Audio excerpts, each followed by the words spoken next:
Yesudev, everyone, and welcome to another edition of the Hangam Yog Global Online Satsang. I myself am Avinav, joining again from Sydney, and I'm very excited to bring to you another week of the beautiful, insightful, and deep conversations which we have been very fortunate to have on this platform to all of you wonderful listeners. So once again, welcome. If you've joined for the first time, a warm first welcome to you. We hope you enjoy your stay.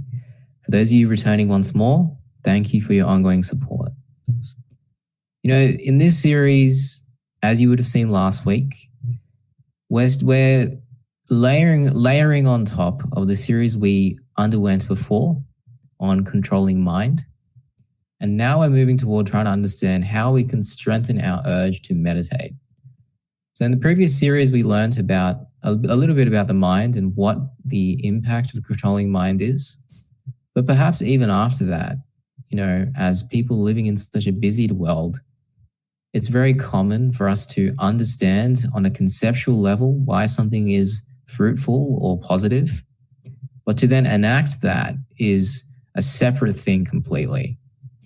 And in this series, what we really want to give all you wonderful listeners is an understanding of why meditation and this urge for meditation is strong and should be strong within spiritual seekers. And so last week we heard a bit about this in the context of mind and what the function of mind is and where the mind lives. This week we're really looking at two terms which you may hear a lot as spiritual seekers and people who are exposed to spiritual philosophy. You may have heard of the terms consciousness and inertness. You may have heard of the different entities which, you know, use the weight of these two domains to act, from the indriyas to the soul to the mind. And a lot of this can bring about confusion. It can bring about doubts. It can be a little abstract. So today what we want to give to you all is some kind of information, some kind of examples, a conversation really, from which you can take away a clearer understanding of what we mean by inert and conscious and what the spiritual journey is really trying to help us do. Now, of course, our conversation this week will be equipped with a global panel of which I'll be introducing our members, and it will be done through the lens of the ancient-most science of spirituality, the science of Vihangam Yog, and the medium of Saurabh, which is a distillation of the experiences of Adonai Sri Sadguru Sadafaliji Maharaj. So I hope you're as excited as I am to dive into the topic for this week, Strengthening Mind, Lesson 2, Consciousness and Inertness.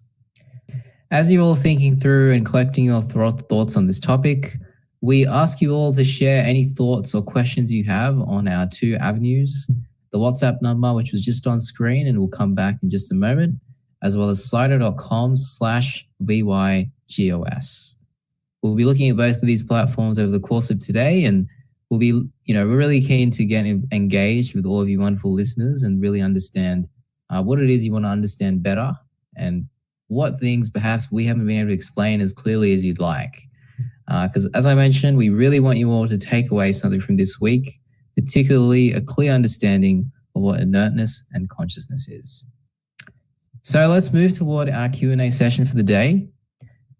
We'll be first spending about 20 minutes or so on the first part of our discussion, after which we'll have another 20 to 30 minute discussion and then wrap up for the week. So without further ado, I'd like to introduce our two speakers for today. First, I'd like to introduce Dr. Kumar Hemant Singh, or Dr. Hemant, as we lovingly call him. He works as an associate professor at IIT Bombay in the Department of Earth Sciences. He formerly worked as a scientist at the NASA Goddard Space Flight Center in Maryland, USA. And most prominently, he's a very dedicated he's a very dedicated and illustrious speaker of Vihangam Yog, a person who takes very complex concepts and explains them in a way which we can all understand. So, we're very lucky to have him join us this week. So I hope you can hear us, Hemantji. Yeah, thank you for having me here. Thank you, Hemantji. And I'd also like to introduce Vijay Davuluri, who is also an ardent disciple of Saurabh. He's been practicing Vihanga Yoga for about 10 years, and professionally, he's working as an IT architect at a US federal agency, the IRS. So I hope you can also hear me, Vijay. Very clear, Abhinavji. Thanks for the opportunity. Thank you both for joining us this week. So I'll direct this first question, or perhaps just a quick prelude on what we're talking about today. So consciousness and inertness, or depending on how you order it in your mind, inertness and consciousness. These two concepts are very fundamental, per at least the exposure that I've had thus far in my spiritual journey, in understanding the Vihanga Yoga itself, and of course in understanding spiritual philosophy at large. These two terms can be a little abstract, can be difficult to grasp. I know for myself, I found them difficult to, and I still sometimes find them difficult to grasp and explain. So perhaps if I could first direct a question toward you, Hemantji. The first question which really comes to mind, if we look at these two terms, is what is meant by the term inertness? If it's a quality, then how do we identify that quality, whether it is within the body or outside the body? Could you give an example of what inertness really entails? A very nice question. Actually, we can understand this from the biology point of view. Since childhood, we have been listening and studying that there are two objects. One object is living and the other object is non-living. So when we say inertness, anything that does not have any life, they do not reproduce, they do not take action of its own. Anything that you see around us in your room, in your place where you're living, that does not have any action of its own, or all inert. But the moment we go a little higher from the consciousness or from the spiritual aspect of this has become, or more clarity has come to this when the saints experience it and talk about it. But we'll talk about that later on. But quick declination from the living. Anything that's living is an object or entity that has knowledge, desire, and an ability to take an action. Someone who can perform or act. It's easy to make out, right? That anything that's moving, they're acting, and they're all part of consciousness. So they exhibit some kind of life forms. They're all part of living, and they are conscious. So that would be a simple definition, Abhinavji. Yeah, thank you for that, Hemantji. I think that definitely sets us up to explore this better. And perhaps if I could quickly switch over to you, Vijay, if you wanted to add anything there in terms of just giving the foundational, just a quick word on what inertness is. I think Hemantji already explained it, but perhaps if you could also layer on top in terms of your thinking, what would you say the building blocks of inertness are? Would it be fair to say it's, the physical atoms, which we learn about in school? How would you layer on top of what Hemantji has already described? Good question, Abhinavji. So, like Hemantji gave a good definition of what an inert entity or inertness is. Basically, an inert body or inert entity is something which has an end. So in other words, it's not, it's transient in nature. It's not something which is eternal. One that is constantly changing and that ceased to exist, which is, in other words, which is not eternal or conscious. The inert transient entities are basically made of 5 fundamental elements, which are the building blocks for inert are the sky, the wind, the fire, the water, and earth. And these 5 fundamental elements have the subjects of sound, touch,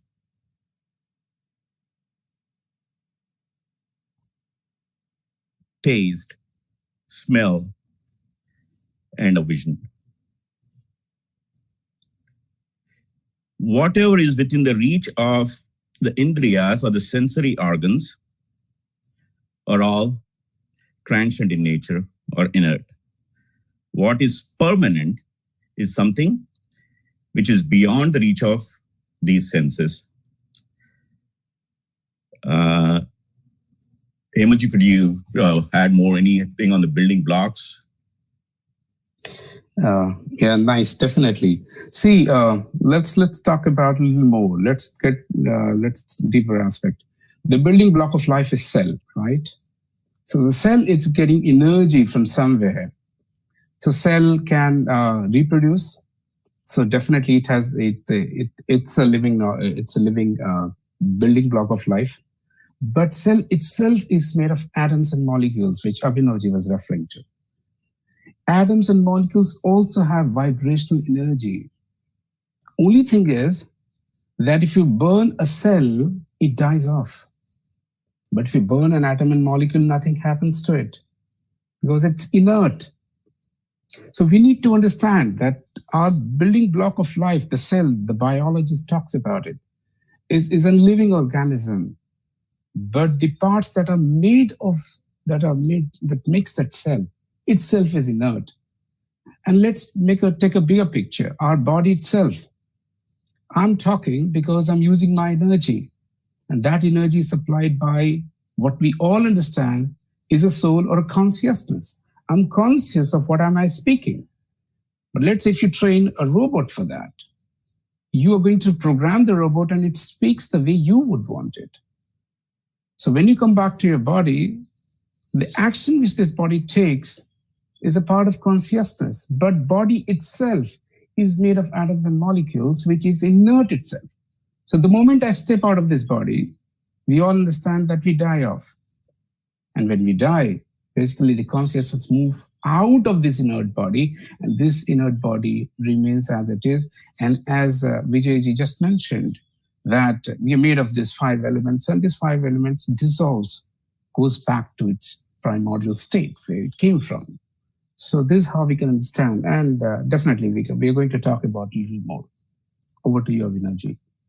Yeah, thank you both. I think that was a very powerful explanation from both of you in terms of how we can think about this. So, just to summarize for your listeners, inertness, if you're trying to identify something which is inert, and please correct me if I'm wrong, Hemant and Vijay, that anything which has a beginning and end is most likely an inert entity.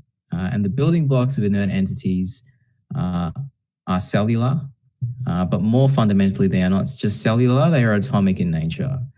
And atoms are always going, if you've had the fortune of studying science and mathematics, you would have learned that atoms are always going through an exchange of form and what they contribute to. In that same nature, inertness has an end, but it also carries this quality of exchanging form, I suppose. Would you agree with that, Hemant and Vijay? Yeah, definitely. So the changes that brings about in atoms and molecules are transient in nature, and it's just happening because there is an exchange of energy. But the conscious element, which we call soul, remains as it is forever. And because they're not made of atoms and molecules, they're not made of any part of this earth or the material or any object or entity that the science instruments can detect or understand. So it's beyond that, which we often sometimes call casually, that's non-matter. It's not made of matter. So yes, it does not go in and change. But yes, all the atoms and molecules do undergo change because of the exchange of energy. And that's how, because of the chemical reactions that happens, that's why we see this diverse world. Yes, that's true. Yeah, thank you, Hemant. So, I think that's a perfect segue into the second word which we're looking at today, which is consciousness. And arguably, this is really a portal into Swarved and into what the wisdom of Sadhguru Siddhartha Maharaj, who, in his, very long meditative journey, experienced consciousness in arguably, the most innocent, or, for lack of a better term, at all the stages in which it can be experienced. So perhaps if we could again start with you, Hemantji. How would you explain consciousness, and how would you, how can we, it's difficult to really term this, but how can we identify what consciousness is? Like if I'm sitting in a room and I am just observing myself, how can I observe and distinguish what is part of my consciousness and what is not part of my consciousness? What is consciousness per se? Thank you very much. Actually, now we are moving into this real spiritual part. Sadhguru Shadafal Devji Maharaj practiced meditation in a cave for 70 long years and realized all the tenets and secrets of the Brahm, the very powerhouse of all the knowledge. And he has brought about all his experience in his spiritual text, scripture, which we call Swarved. And there's nothing better than to take an example from Swarved. Swami writes in Swarved, Iksha Gyan Prayatna hai, Chinha Suchetan Jan, Ja Mahatina Yah Nahi Dishe, Takar Jad Kariman. So I think we come back to that biology aspect, but we'll just leave it as it is.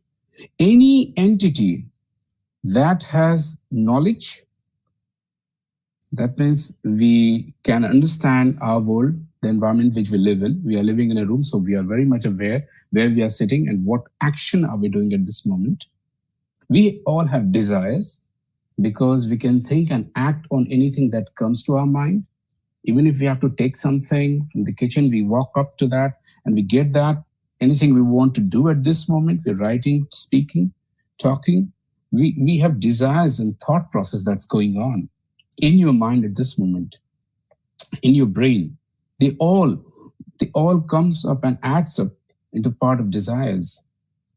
And then the ability to take an action, to act upon your thought process, something which you really want to act at this moment, are all part of consciousness. That's what makes us or define the consciousness.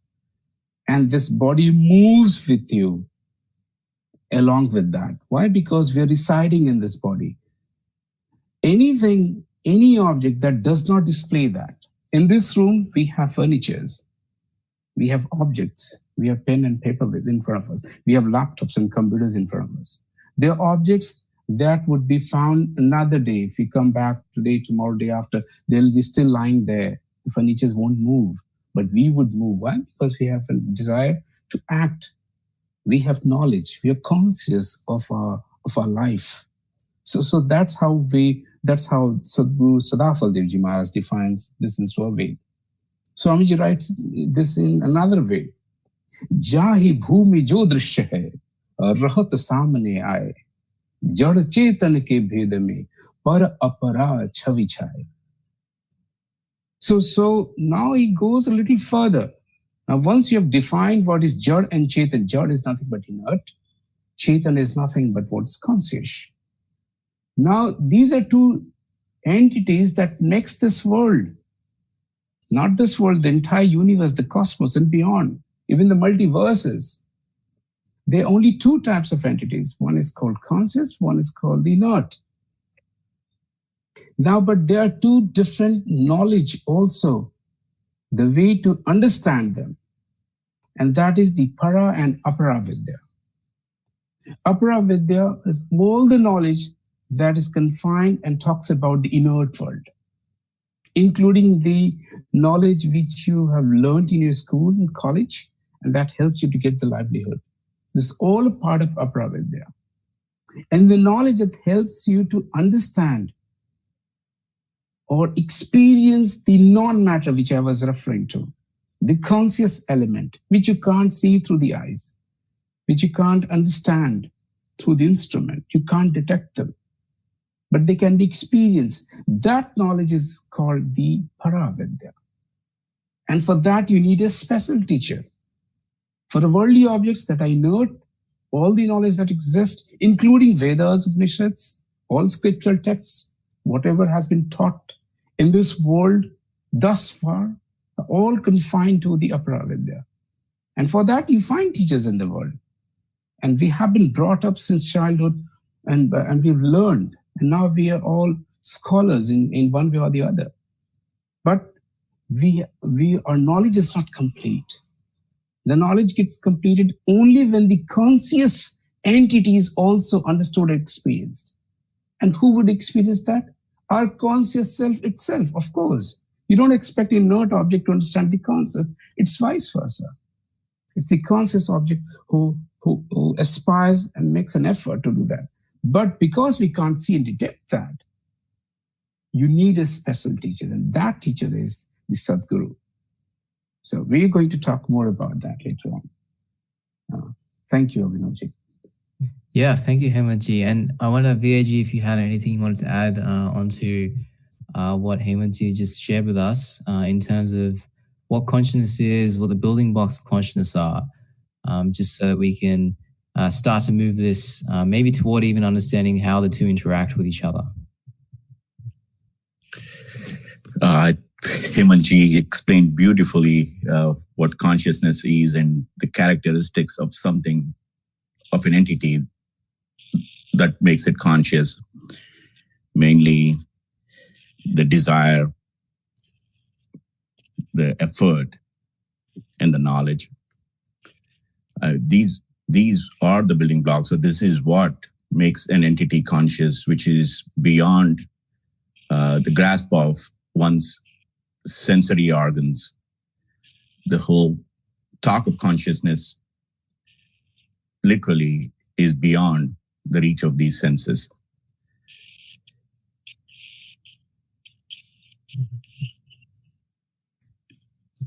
Yeah. Sorry, I don't know if I interjected there. Please. No. You can. I'm sorry. That's basically what I mean. Pretty much what's consciousness and what's conscious entity. Hemantji explained it beautifully. Yeah, awesome.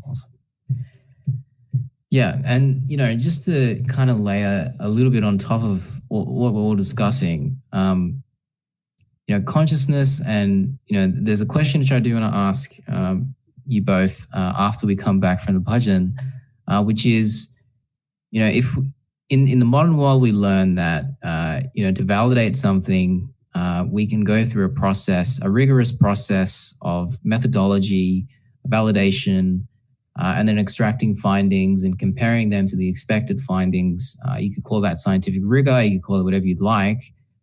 In the conscious world, when we're saying that there's no instruments by which we can measure and we can quantify, the question for a seeker really becomes, how do I know that the experience I'm having of consciousness or the conscious experiences I'm having are in fact accurate, or they are moving me in a particular direction, or they are moving me in a different direction?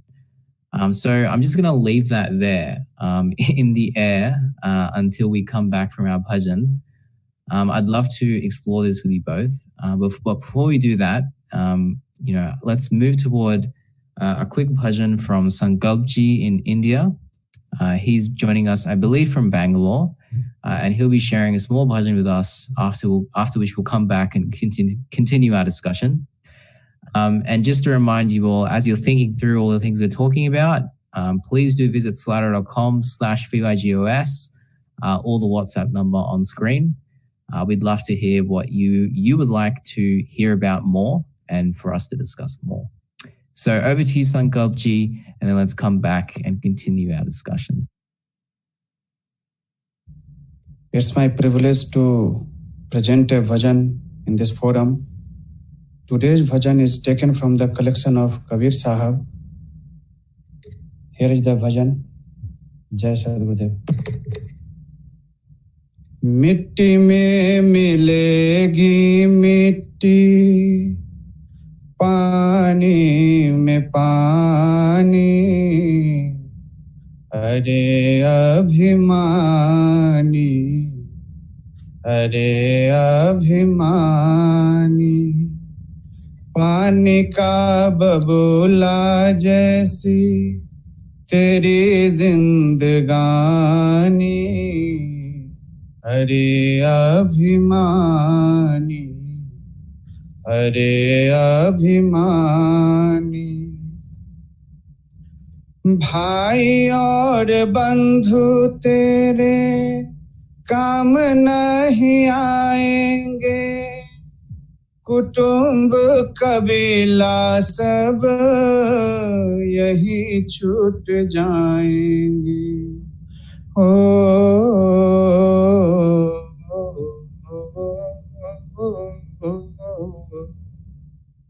भाई और बंधु तेरे काम नहीं आएंगे, कुटुंब कबीला सब यही छूट जाएंगे।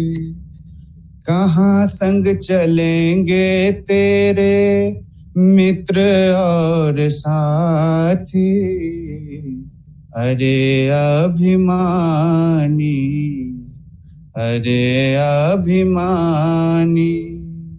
मिट्टी में मिलेगी मिट्टी, पानी में पानी, अरे अभिमानी, अरे अभिमानी।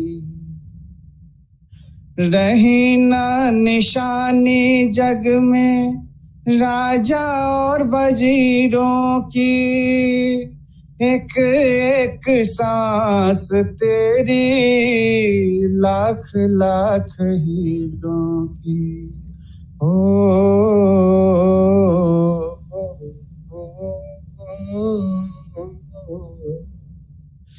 रही ना निशानी जग में राजा और वजीरों की, एक एक सांस तेरी लाख लाख हीरों की। 2.5 गज टुकड़ा डोली होएगी रवानी, अरे अभिमानी, अरे अभिमानी। मिट्टी में मिलेगी मिट्टी, पानी में पानी, अरे अभिमानी, अरे अभिमानी। खाना और पीना केवल नहीं तेरा काम है, गुरु का विज्ञान ले ले जहाँ हरि नाम है। हो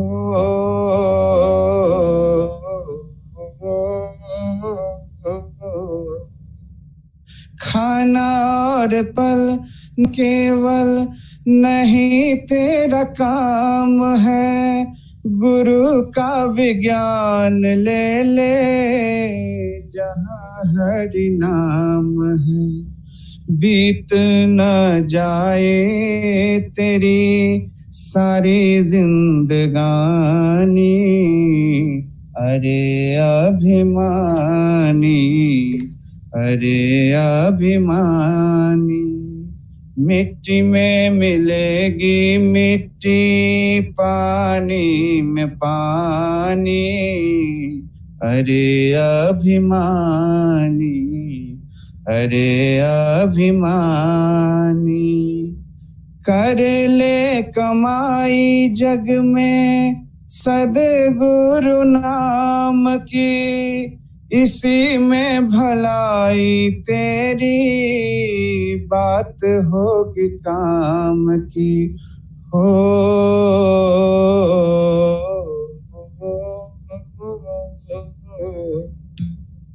कर ले कमाई जग में सद्गुरु नाम की, इसी में भलाई तेरी बात होगी काम की। जन्म को सफल तो कर ले, कर मत नादानी, अरे अभिमानी, अरे अभिमानी। मिट्टी में मिलेगी मिट्टी, पानी में पानी, अरे अभिमानी, अरे अभिमानी।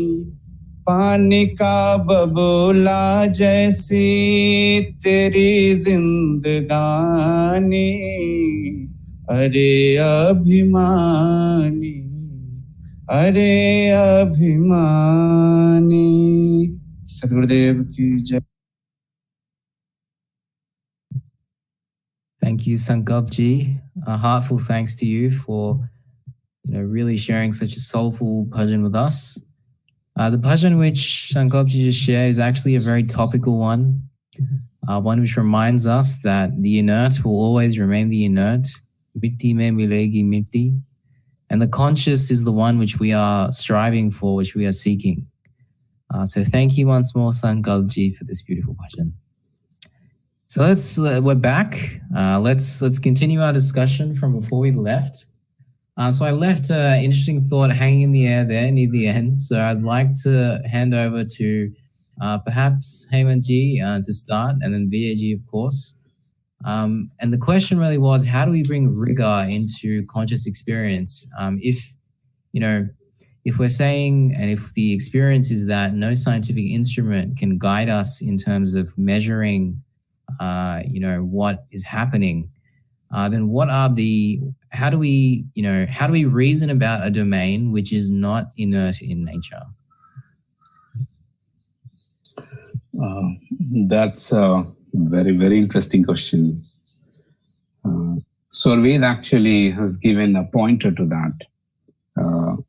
And of course, even if you don't have a rigor, your body itself is a lab. It's a tool, and we can harness everything that resides within us to bring it out, and we can experience that. But then it starts with an inquisitive question. Swamiji says, "Kar vichar main kaun hu, ब्रह्म को जगद आधार, कैसे जग उत्पन्न है, लीन है कौन विधि पार, कौन सत्य कर्तव्य है, दुख सुख कैसे होए, बद्ध मुक्त के ही भांति सो, ग्रहण करो सत सोए." Upanishad also says, "Athato Brahma Jigyasa." We have the desire to understand or know the truth, the Brahm, the bliss we talk about. So what does this Swarved says? Why don't we even think about it? Are we aware as a conscious entity that who we are in reality, where we came from, what this life is all is about?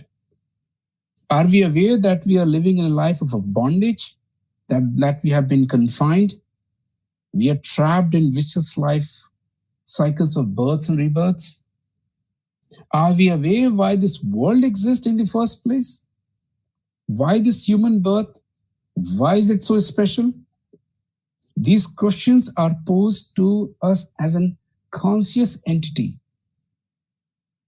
We don't really need a scientific rigor. We can actually just have to stop from a continuous, incessant running for pursuit of sensual gratification. We are running after worldly things, which, as Vijayji mentioned in the beginning, that it's transient in nature. Things change. What we see now changes the very next moment.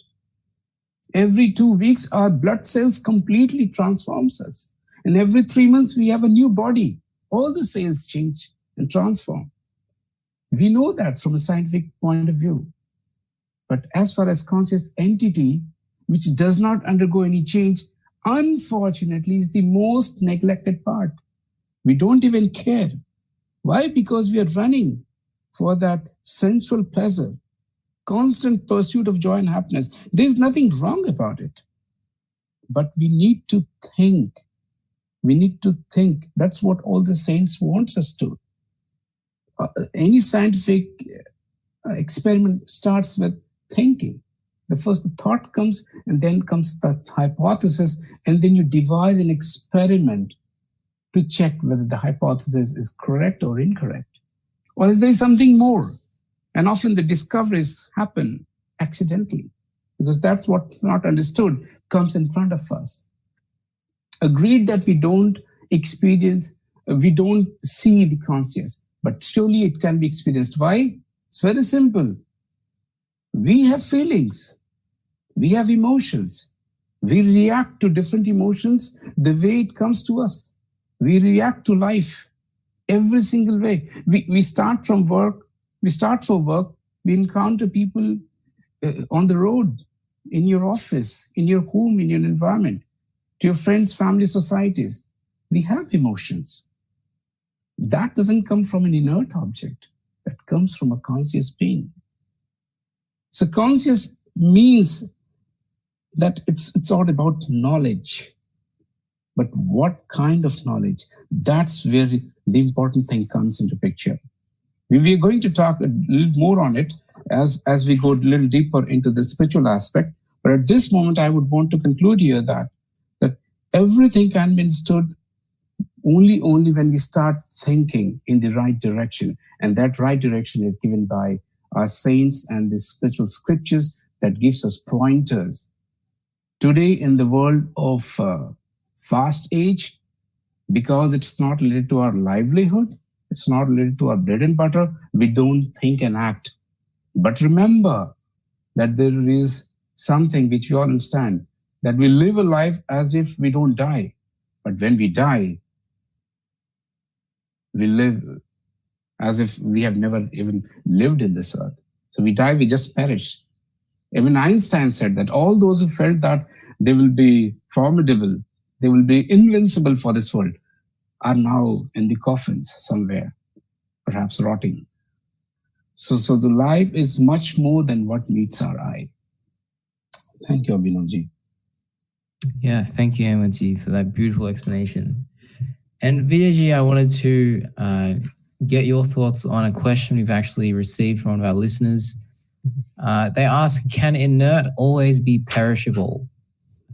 And, as you're thinking through that, I'd also just like to add one more thing on, which is if you could start giving us some insight into, firstly, whether the inert is always perishable, and then also in terms of how the inert and conscious interact, just so we can drive this forward.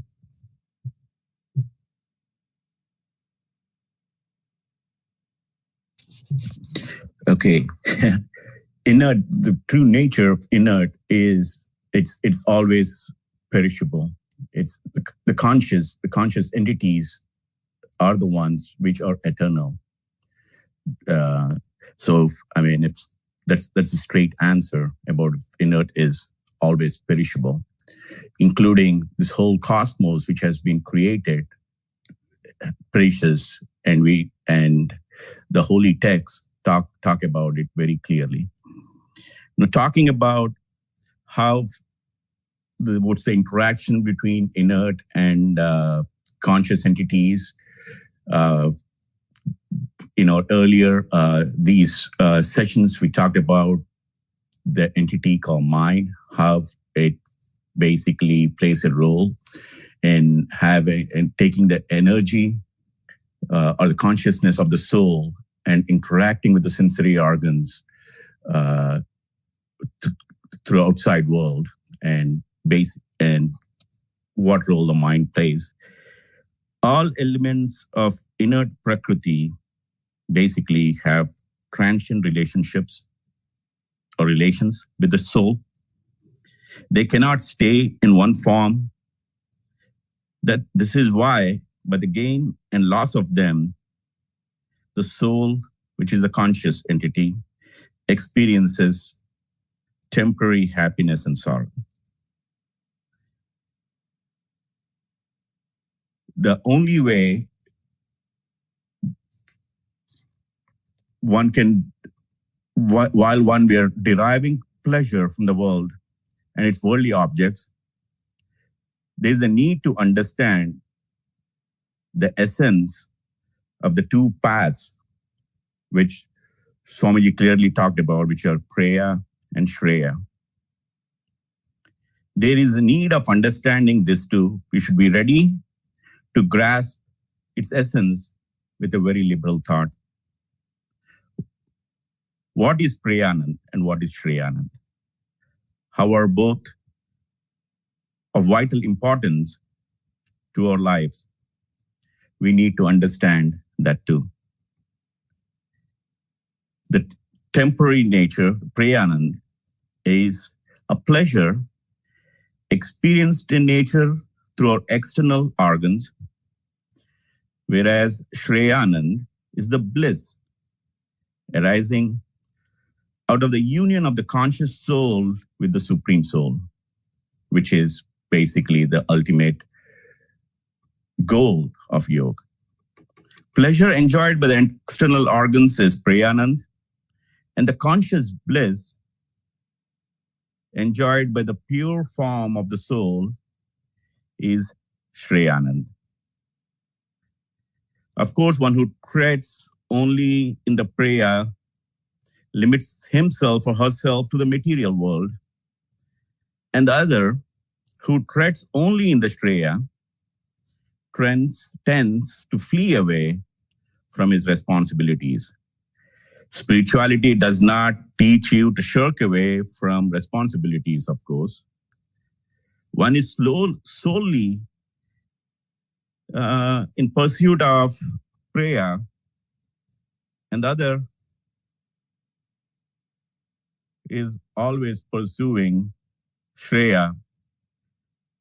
We must understand that the core essence of prayer and Shreya conciliate together.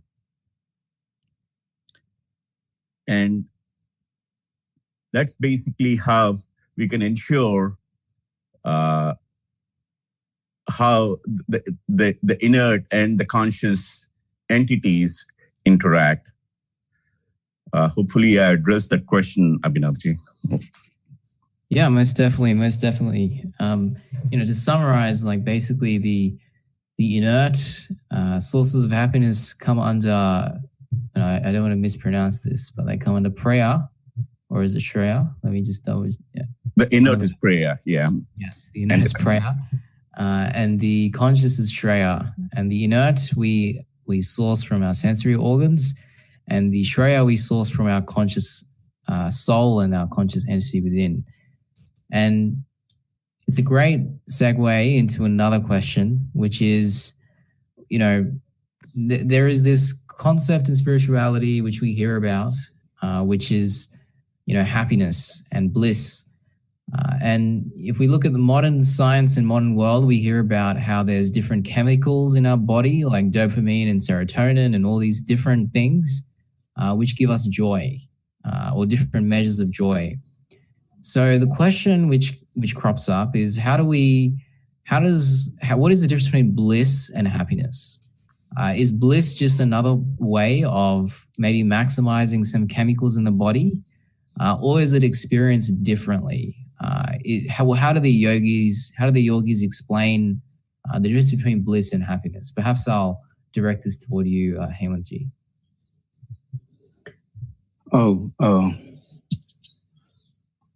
The yogis actually experience, and as Vijay has already mentioned, that only when the union with the self or the conscious entity gets connected with the super conscious entity, that's when it pervades, engulfs the entire cosmos. It's also in the inert object, it's also pervading that energy in the conscious, our own self.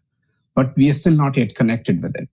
The moment you're connected with it through the technique called yoga, the real meditation which Sadhguru Sadafaldev Maharaj has taught to this world since 1924, that knowledge actually, the experience of that super conscious entity is what is the true bliss, or which Vijay has mentioned as Shreyanand.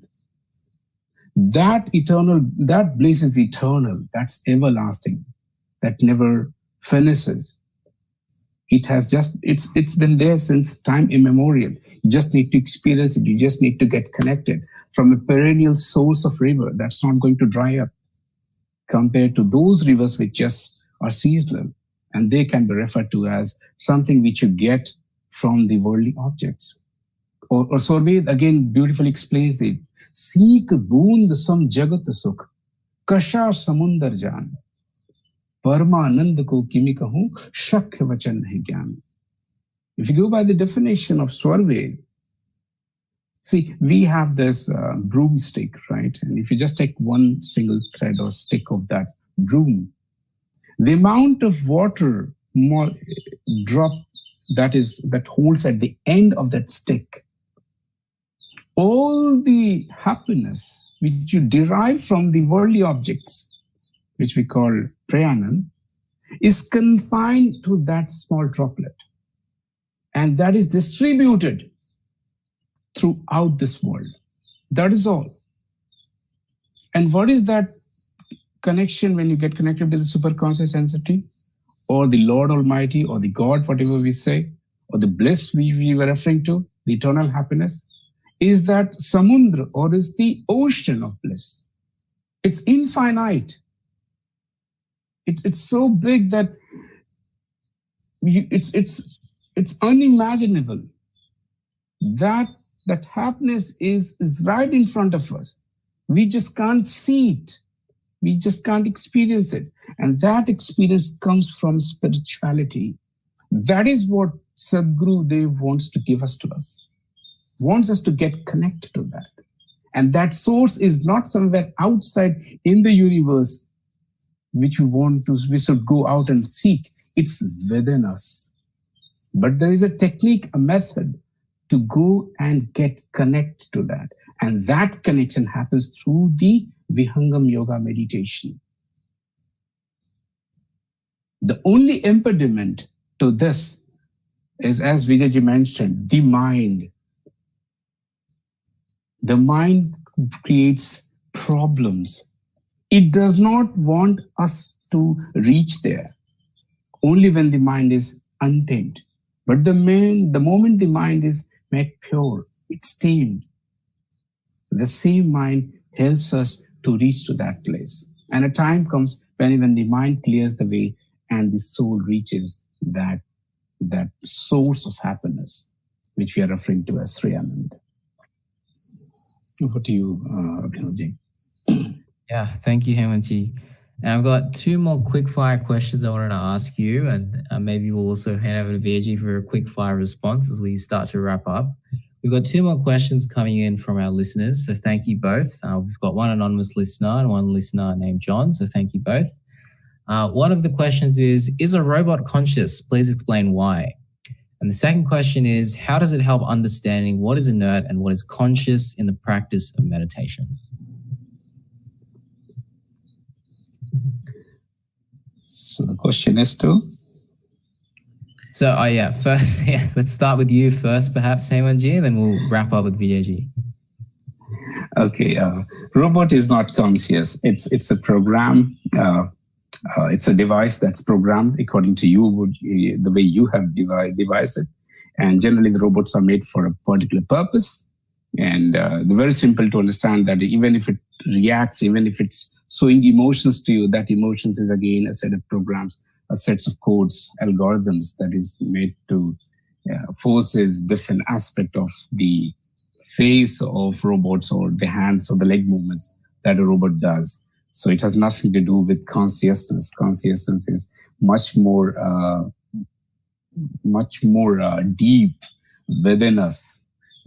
We cannot talk about feelings to a robot, although it can react to your emotions, but it cannot, even if it comes with its own emotions, that is something which is very sufficient.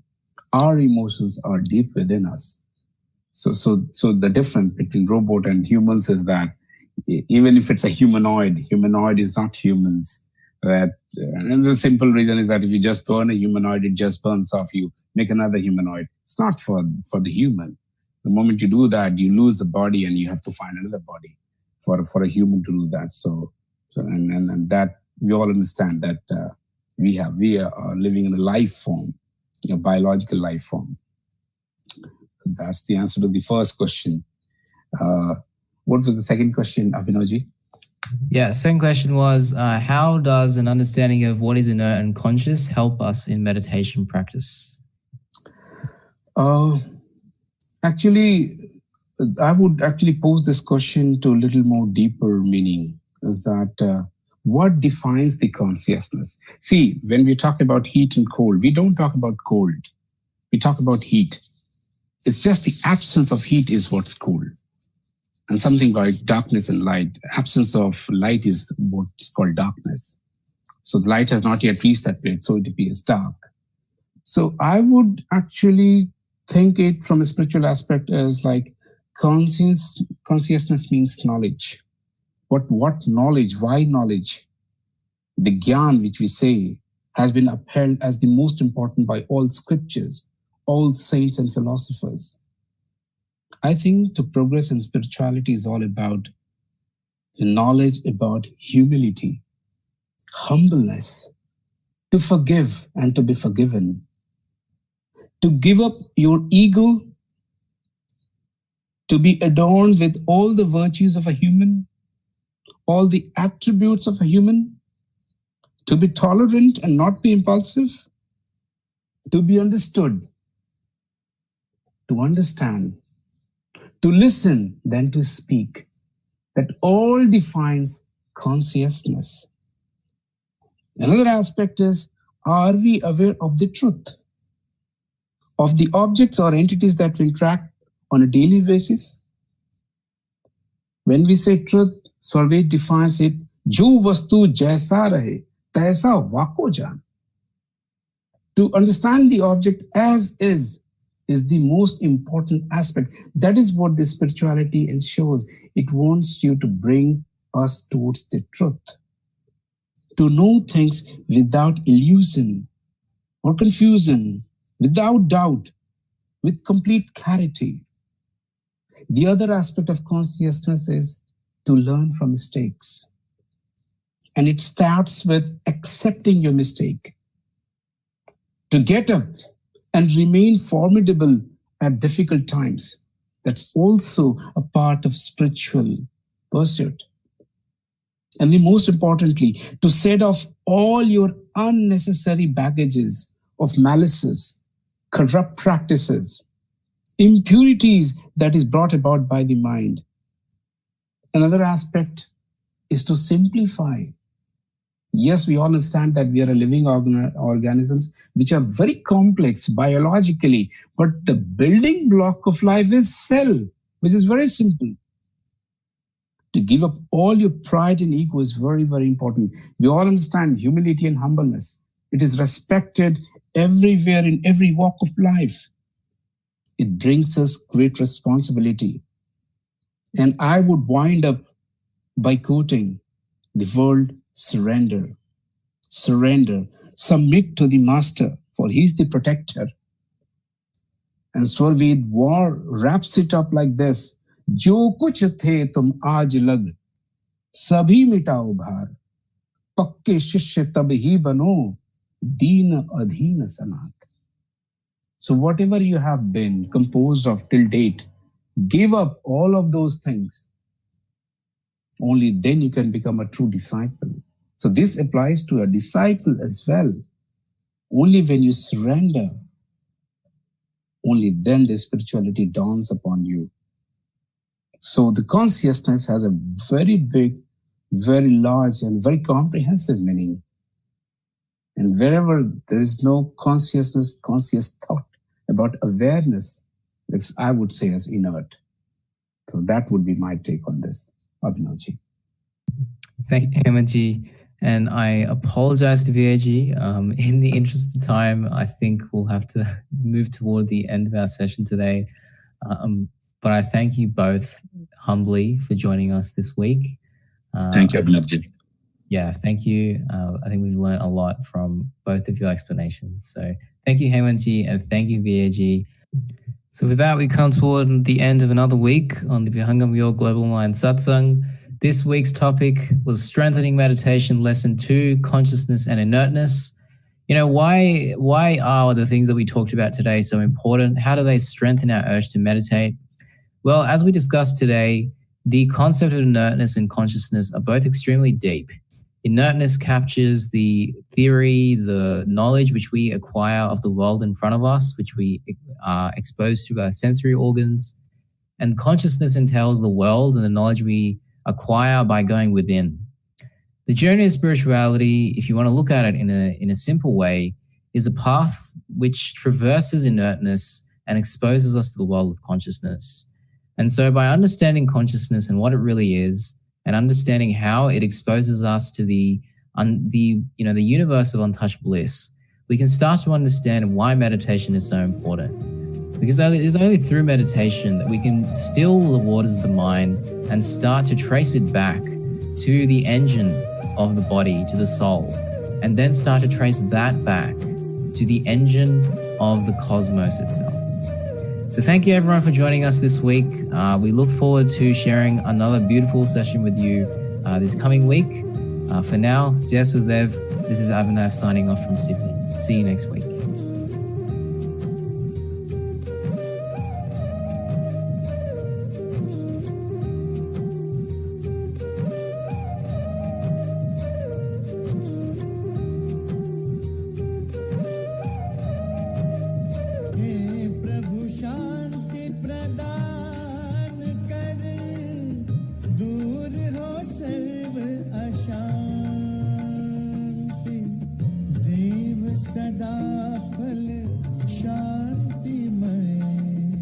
शांति शांति सुख शांति।